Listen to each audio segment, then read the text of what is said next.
Let's get izindaba ze-1KZNTV fundelo samukeliso nqulunga ngikubingelele mbukeli nazi ke ihamba phambili osukwini namhlanje. Bashaya Amakhala ngokuxhasa kwe-Royal AM siphothuliwe isithangami se-BRICS kanti ke indida kubulawa isekela likathisha nhloko. Amaqembu kaPixar kumasipala umsunduza segxekeke isiphakamiso sokuxhasa iqembu lebhola iRoyal AM ngezizumbulu zemali elinganiselwa ku-27 million amarandi. Lokhu ke kuza ngemumva kokuthi lo masipala uhoxiseke ubudlelwano bawo neqembu leMaritzburg United kulandela ukudliwa kwalo yizembe ku-DStv Premiership. Amaqembu ke aPixar aveza ukuthi ke umasipala ubungafaka le mali ekulingiseni ke ingqalasizinda futhi baphinde ke bakuveza ukuthi ke basole inkohlakalo kulolu xhaso leRoyal AM. Amaqembu aphikisayo kumasipala umsunduzi athi umkhandla unayo imali yokuphinda ixhasa elinye iqembu lebhola bathi babuyelwe ithemba lokuthi kuzokongeka imali ngesikhathi kuphela isivumelano seMaritzburg United nomasipala.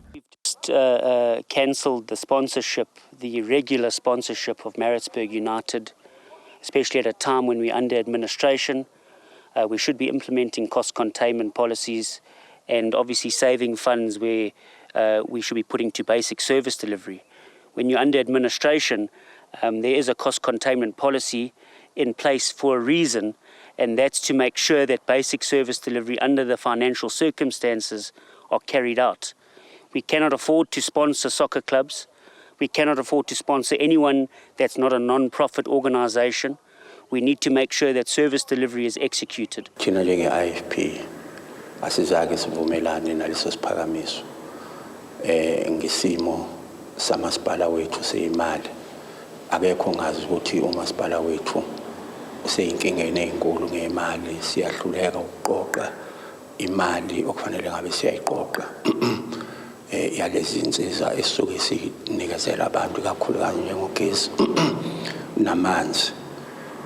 Kuningi kubonakele emsunduzi, sinenkinga ye-infrastructure yethu esiyindala edinga ukulungiswa. Kanjalo nokunikezela kwabantu ngeinsiza siyazi ukuthi kuhamba kancane.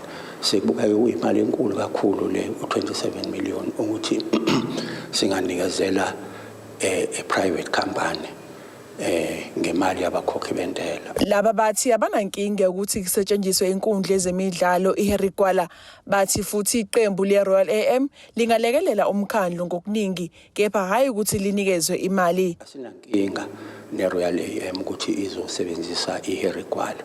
Siyafisa ukuthi iRoyal AM kube khona mhlambe ukubambisana sipartnerishe nayo ipartnerishe nomsunduzi. Kube khona abakwenzayo nabo abakwenzela ama-sports development akhona la emsunduzi. Uma kuyiqiniso ukuthi ngempela iRoyal AM yasemsunduzi kukhulu okufanele bakwenzele umphakathi nanokuthi phela bazobe bengatraveli. There's no way in reality that we can afford this sponsorship. Not right now, not never, especially with a billionaire that can afford to stand on her own 2 feet with that soccer club. And we actually proposed that she can come on board, utilize our stadium, which wouldn't be a white elephant, and then in return, donate to us, sponsor to us, and make sure it gets back into sports development within this city that is so desperately needed. Umasipala umsunduzi uthe uhlela ukuphendula kwisithangami sabezindaba maduze. Ezindabeni zo-1KZNTV ngu-Ayanda Dube ngisemgungundlovu. Siphothuliwe isithangami iBRICS Urbanization Forum sokubhungaka ngokufudukela kwabantu ezindaweni ezingamadolobha kanye namalokishi. Lesi sithangami ke sezithuku ezimbili besingetheke umnyango ozokubusa ngokubambisana nezindaba zomdabu kuleli kanti ke sendlalela ingqungquthela yamazwe angaphansi kweBRICS ezobanjwa ke kuleli ngenyanga ezayo. Phakathi ke kokudingidwe ngakho izindlela zokuthuthukisa izindawo zasemakhaya kanye ke nezisemadolobheni kakhulukazi ke kwezokuhlaliswa kwabantu nokunye. Lesithangami ke sibanjele eThekwini. Njengoba kulindelekela kuleli lisingathe ingqungquthela yamazwe omhlaba ayingxenye yeBRICS maphakathi nenyanga ezayo, izithunywa zalamazwe zibe ingxenye yesithangamise insuku ezimbili esiyisendlalelo salengqungquthela. Inhloso ukuhlanganisa osolwazi balamazwe ukuba ke badingide ezinye zezinto ongalindeleka ukuba kubhungwe ngazo engqungqutheleni ukuze kuqhanyuke namasu okubhekana nokusuke kuhlonzwe njengezinkinga. So the BRICS Urbanization Forum is a forum that's convened Every time the BRICS Summit is supposed to sit, it enables us to have discussions around issues related to urbanization. Our towns and cities, particularly in the global south, are experiencing high levels of growth and urbanization, which means that we as countries need to develop policies, programs, and investment initiatives that are able to accommodate the number of people that are moving from rural areas into the towns and create opportunities for them to thrive in these towns. Kuzobe kungokweshumi ukubanjwa lengqungquthela ehlanganisa amazwe afana neBrazil, iRussia, iIndia, iChina kanye neNingizimu Afrika. Udaba lokuhlaliswa kwabantu, ingqalasizinda, amathuba omsebenzi nokunye kubeke ngezinye zezinto okudingidwe kabanzi ngazo lapho ke amazwe eveza ke ulwazi lwawo kanye namasu awasebenzisayo kanye nezingqinamba ababhekene nazo njengoba kubonakele eGoli kuqhakazeka umhlaba kudingidiwe nangakho lokhu. We conclude that the increased number of people results in increased number of noise coming from different sources that are presented on the slide. This is a heat map, or we call it the acoustic map, where you can see the major paths for auto traffic and railway traffic provides the large amounts of noise and vibration. Since the vibration is the most severe part that can influence people and buildings, we will talk today only about it. Vibration from railway traffic, from equipment, influences both the inhabitants and the buildings. Kusolwe omasipala ngokuba nohlelo lwesikhashana nolungekho esimeni. Is an entity that was established to primarily support municipalities to implement infrastructure through the technical expertise that we deploy. But this is not enough, and we should actually ensure that we get more technical skills at municipal level so that they can plan for infrastructure that can withhold climate change. Inadequate infrastructure not resilient, to and adaptive to climate change. As I've indicated, a lot of municipalities do not take into consideration climate change when they plan and implement their infrastructure programs. And hence you find that when a disaster strikes, especially floods, that roads, bridges, even houses get swept away because they were not planned in such a way that they are adaptive to climate change. Kuzokhumuleka ukuthi ke kuke kwaba nomsindo ngokumele kwenziwe elakuleli ngodaba likaMengameli waseRussia obekulindeleke athamelele ngqungquthela elakuleli belibhekwe ngabomvu ukuba ke lihloniphe incwadi yenkantolo yomhlaba ukuba ke libophe lo mengameli uba esezothamela lengqungquthela. uPutin ubeke esehoxa ukwethamela yona ke lengqungquthela ukukhahlamezeka kwelakuleli ngenxa yokuguquguquka kwesimo sezulu nakho kudingidwe kabanzi. In responding to human settlements, spatial transformation, the following are the objectives that we're focusing on: forward-looking land assembly and township establishment, upgrading of informal settlements, and national statistics show that we have more than 3,000 informal settlements across the country. So that is then the challenge that we have to deal with. And while we have been focusing on the metropolitan areas, there is an emerging trend in terms of secondary cities in the growth of informal settlements, where then also there is a redirected effort in ensuring that we deal with those issues in a concerted effort with other role players. Social housing, restructuring zones, and as well as creation of opportunities for greenfield development, but also looking into distressed and degenerated land communities. Ezindabeni ze-1KZNTV kubi untombi khona mfubu eThekwini. Unobhala wesathu kulesi sifundazwe uNomarashiya Caluza uthi ke bakholwa ukuthi ke akuhlangene nembango yesikhundla esikoleni ukubulawa kukasekela thishanhloko wasenhlakanipho high school kwaMashu uLethi Kuthula Gumede obedumeke ngelika left. uGumede ke udutshule wabulawa ngolesithathu ebusuku ehamba nomngani wakhe khona kwaMashu. Unobhala uthi baqhameke ngeqiwantwala ngokubulawa kagumede. Sisashaqekile ngokudutshulwa kwakhe uComrade uLeft, but asikatholi ukuthi kahle ngabe yini imbangela.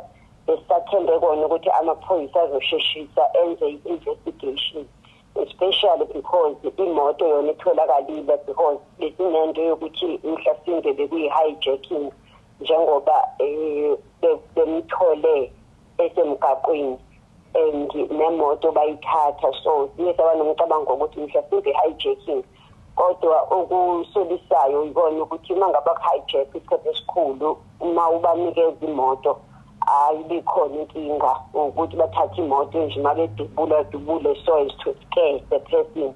But njengoba bebadubulile ngalendlela abadubule ngayo wasona sesiyezwa manje even nalo abehamba nawe social media kuyinto nje that is shocking and something esithi ngokwethu akukho esingakwenza but ukurelya law enforcement agencies. Ucaluza usayikho into abayaziyo ethinta umbango wezikhundla esikoleni enhlakanipho.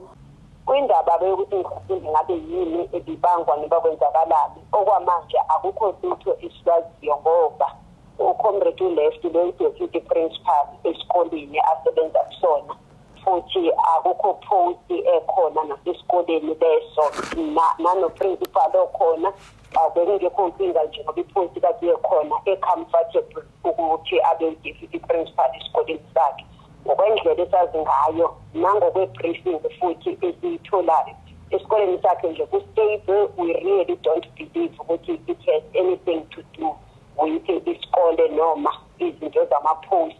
Besinako ukusola ukuthi nobobugebengu bomntshontsho kweyimoto. Abantwana bakhe bathi konke bakubeka kwingalo yomthetho. He was a great person. He had his flaws, and as imperfect as he was still human. And sizomkhumbula kakhulu.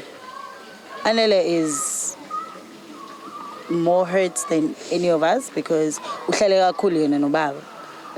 But we all are, and we do believe we deserve justice. But at the same time, we're gonna leave it ezandleni zaNkulunkulu yonke leyo nto leyo. We trust God. Amaphoyisa athi uphenyo liyaqhubeka. Kuteboho Sibisi wezindaba ze1KZNTV kuchannel 261 ngekwaMashu eThekwini. Asike sithishelele ezitolo soba siqhubeke nazo indaba zethu.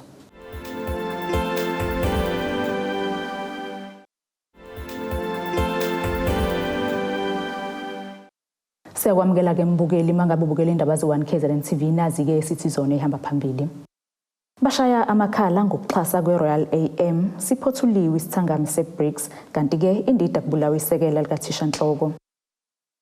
Balenganisela kwekumakhulu amabili osomabhizinisi abakhele umasipala uMhlathuze enyakatho neLingamthaniya abahlomuleke ngezinsiza zamabhizinisi abo. Lokhu ke kungenye izindlela zomasipala zokuzama ukusimamisa umnotho ezindaweni ezisemakhaya.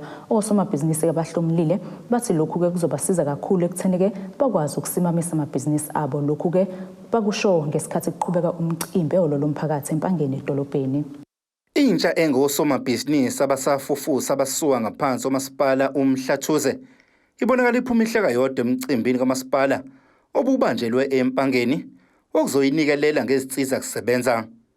Lentsha ithi lokhu kuzoyisiza kakhulu ekuthena amabhizinisi ayo ahlonhlobale njengoba bentula izinsiza kusebenza. Ekubhaliseni kwami impahla ngidinga bengibhalisela umshini wokuthunga ngoba lapha isikhathi esiningi ngenzeke ngibe lapho nomsebenzi omningi kodwa lapha iproject ukuthi lapha yena ngizenza izinto kubusa phela umshini lapho engisebenzisayo ubamncane. So manje ukuthola kwami le opportunity leyo lapha nami ngikwazi nami ukuthola lapha omunye umshini ungisiza kakhulu ngoba indaba umsebenzi wami uzokwazi ukuqhubela lapha uye phambili futhi ke. Uzoba mkhulu kakhulu umehluko ngoba incubator hlahla akuyona yodwa le ekhona le ngizithola namhlanje khona kwenye enginayo. So kodwa ukuthi umkhiqizo wami usheshe uhambe ngithi uzokhiqiza inkukhu eziningi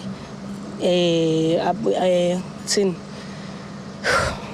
ya bese kuthi ke for lokho kunye engikubalileyo okweitofu nenakhuzana nemshini yokuthunga ngizokwazi ukuthi ngithole neyouth wavele kahlahle ivision yami ukusiza iyouth ehlele emakhaya engenzi lutho ukuthi ikwazi ukuthi ikhiphe busy ngokuthi sidayisa ama uniform ngoba vele sinekora eningi enseleni la ewadini yami ezisurroundile. Imayor Masipala uXolani Ngwezi uthi ngalokhu bahlose ngakho ukuthuthukisa osomabhizinisi abasafufusa ukuze bagcine nabo ngelinye ilanga bengosomabhizinisi abakhulu. Ukuze amabhizinisi abo njengoba emancane informal ngolunye usuku abe ama formal businesses futhi akwazi ukuthi acoshe funding agcine kwamabhizinisi amakhulu ngoba sikholela ukuthi wonke amabhizinisi akhona amakhulu namhlanje ake aba amabhizinisi amancane. Mawuxoxa nabantu aba-owner o-Shoprite bazokutshela ukuthi thina saqala ibhizinisi lethu siqhuba amabhala ukudayisa kodwa namhlanje we are the biggest retail shop. Kanjalo nemeya uMasipala wesifunda King Cetshwayo uThami Ntuli ukushayela ihlombo kwenziwa uMasipala uMhlathuze kwazise akumele bagcine ngengqalasizinda kuphela okuyilethe emphakathini kodwa kumele baphinde bathuthukise nosomabhizinisi abasafufusa. Kumbono esasavumelana ukuthi kufanele sihambise wona phambili singagcini nje ngalokhu esikwenzayo kokuhambisa ama services afana ne-infrastructure investment kodwa abantu bebehlezi bengazi ukuthi bazolala bedleni ngoba nobugebengu ukulwa nabo ngalekelela ukuthi kwanda abantu abakwaziyo ukuzenzela abakwazi ukuyisiza nokuzenzela.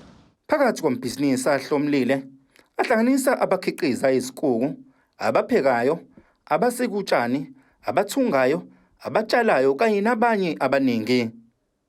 Ezindabeni ze-1KZNTV kubikuThabani Maphumulo eMpangeni. Ikomiti lesikhashana lenhlangano yabahlali kuleli SANCO seliphumele obala ngezinhlelo zalo ukuvuseleleka nenhlangano. Uhlalo weSANCO esifundazweni KwaZulu-Natal uNontombi Zimela uthi ke bazogxila ukusebenziseni ke nabaholi bendabuko, amabandla ahlukene, isikole kanye nezinye izinhlaka ezikhona emphakathini ukuzama ukubhekana ngqo nezinkinga ezibhekene nemphakathi. UMzimela ke usho kanje esithangameni nabezindaba eThekwini. Ngemuva kwesikhathi eside inhlangano yabahlali kuleli SANCO ibhekene nezinkinga ibambe isithangameni nabezindaba ngenhloso yokudalula izinhlelo enazo ukuzivuselela emphakathini. Osihlalo wayo esifundazweni uthi ke bayaqonda ukuthi kuningi okunakele ngesikhathi lenhlangano isabhekene nezinkinga ngakho basebenza ngokuzikhandla ukubhekana ngqo nezinkinga ezibhekene nemphakathi. Ekusebenzeni kwethu ukunifya uSANCO sibheka into yokuthi sinomsebenzi wokureach out kubo bonke abantu. Sikwenza lokho ke ngokuthi kufanele sibe nama bilaterals nealliance, kufanele sibe nama bilaterals namanye ama stakeholders, inhlangano zomphakathi, traditional institutions, sporting codes nabamasonto kanjalo ukuthi sikwazi ukupresenta kubona iprogram yethu ye-unity, sikwazi ukupresenta kubona iprogram yethu yokuthi ethinta impilo zabantu siqhubeka siyaphambili. Yilokho kubalulekile njengamanje siuSANCO in KwaZulu-Natal.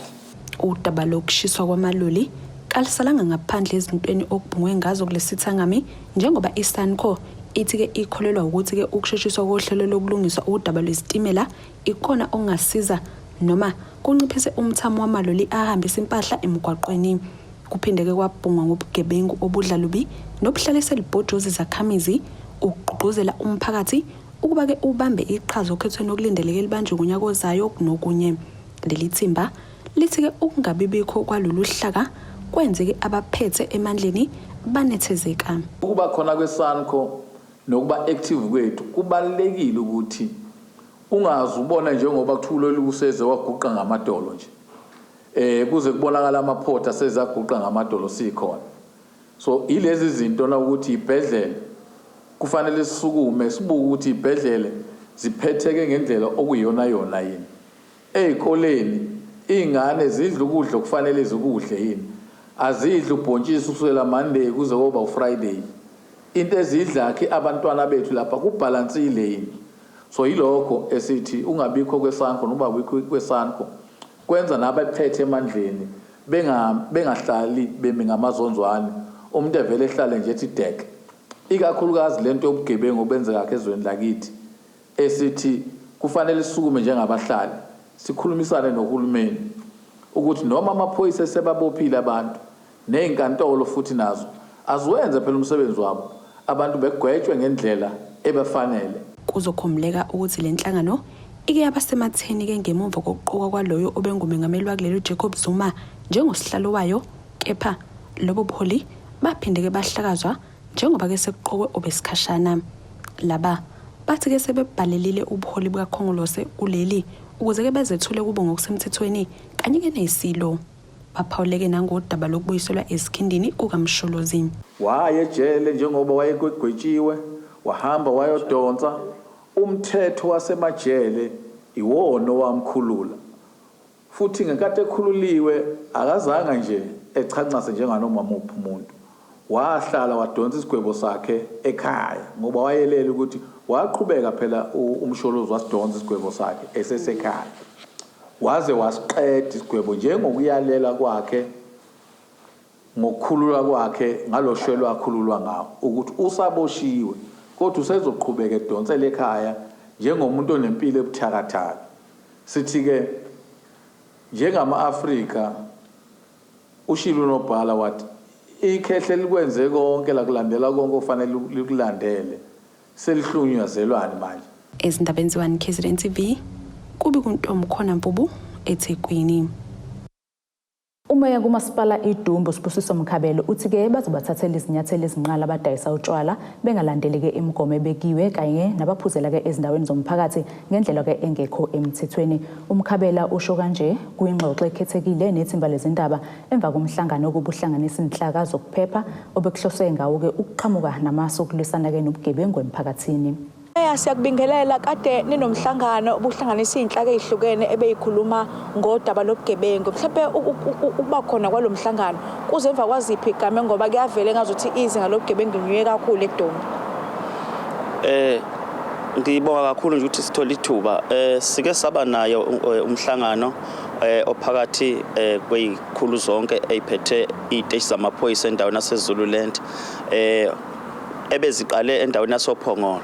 Kodwa ke ngesimo ke esikhona eDumbe kuzwakalile ukuthi kukhona ubugebengu ikakhulukazi kodwa okwenzeka sekuhwalele ebusuku ngesikhathi abantwana sebephuma bebuya eindaweni zokuyithokozisa sebebuyele emakhaya.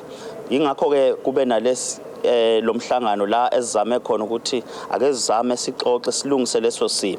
Ngiyababonga kakhulu abahwebi bemboni yotshwala akade sinabo endaweni yaseDumbe kanye nokuhlanganisa namaphoyisa onke abaphathi beyiteshi zamaphoyisa eZululand la esifike khona endleleni ethi siyacela ukuba abantwana laba abazijabulisayo noma abe ubani oyijabulisayo kodwa uma sekuyisikhathi santambama sekuhwalele ngoba kusuke sekumnyama abazame ukuthi bangabibikho ebusuku ngoba kunobugebengu okwenzakalayo kwenzeka omunye wagcina eshayiwe wagcina esefela endaweni yaseGrace la esibhedlela. Ukhona abanye abagcine bebanjwa bagwazwa bamuncwa ama-cellphone abo kwathathwa nezinto zabo kade beyiphethe lapha kuma-ATMs kunabantu futhi uma bebona ukuthi niphuzile banithargete lapha kuma-ATMs bathatha izinto zenu. So ilokho besixwayisa kakhulu ukuthi umuntu usicela ukuthi uma kusemini akunankinga angayijabulisa kodwa mase kumnyama sekuhwalele sicela ukuthi bazame indlela yokuthi baphephe ngoba impilo ibalekile kunokuthi umphefumulo ugcine ungasekho kumuntu. Kwezinye indawo kuye kube khona lokho ukuthi kwenziwa ama-forum ukuze kuzokwazi ukulwisana nobugebengu. Lapha eDumbe nimisa kanjani lezo zinto? Endaweni yaseDumbe sixoxile futhi nangalo udaba lweforum la esizobiza bonke ke izakhamuzi zaseDumbe ukuba sizokwandla lestructure seforum esengamele iDumbe lonke. Kodwa kunjalo emawadini akhona amawadi esinayo lama forum la ebheka khona ubugebengu obuba khona. Izinga elikhona eDumbe alithusi kakhulu kodwa liba sendaweni yasedolobheni ngoba kunendawo la akade kuvulwa khona kuze kube ebusuku then mase bephuma sebe emakhaya abangaphephile ilaba abahamba ngeenyawo then laba abaphephile laba abagibele emontweni bahamba ingakho ke besixwayisa kakhulu ukuthi lezi gebengu zilinda uma usuphumile usuphethe ibhodlela usudakiwe kuhwalele bese ke zingenela zikubambe inkunzi. Umeya waseDumbe ukhansela uMkhabele besikade sikhulumisana naye sibheka umhlangano ade benawo ubuhlanganisa inhlaka ezahlukene elwisana nobugebengu kude bokhosibisi ngiseThekwini. Asiphinde futhi sijishelele etolo siba siqhubeke futhi nazo indaba zethu.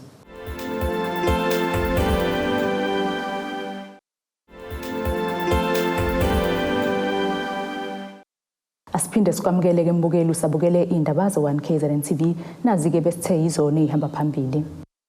Bashaya Amakhala ngokuxhasa kwe-Royal AM siphothuliwe isithangami se-BRICS kanti-ke indida kubulawa isekela likathishanhloko. Ake sibheke-ke engosini yezomnotho.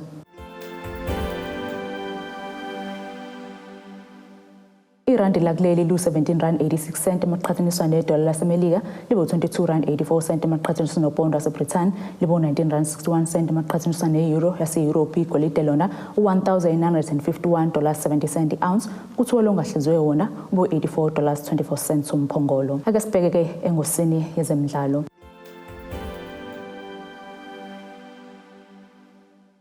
Iqembu lesizwe lakuleli lebhola lezinyawo labesifazane iBanyana lilahleke ithuba lokuthola amaphuzu amathathu agcwele kumdlalo walo wesibili wendebe yomhlaba edlalelwa ke-Australia kanye naseNew Zealand. iBanyana iwashaya eqala amagoli amabili yahamba phambili ke sisuka nje kodwa ke yenze amaphutha yagcina ekwazile ukubuya eSweden yalinganisa kwaphela ke umdlalo sibambene ngamagoli amabili ngapha nangapha. Amagoli ke eBanyana avalelwe ke inethini ngoLinda Motlalo noThembi Katlane. Nasike isimo sezulu singalindeleka.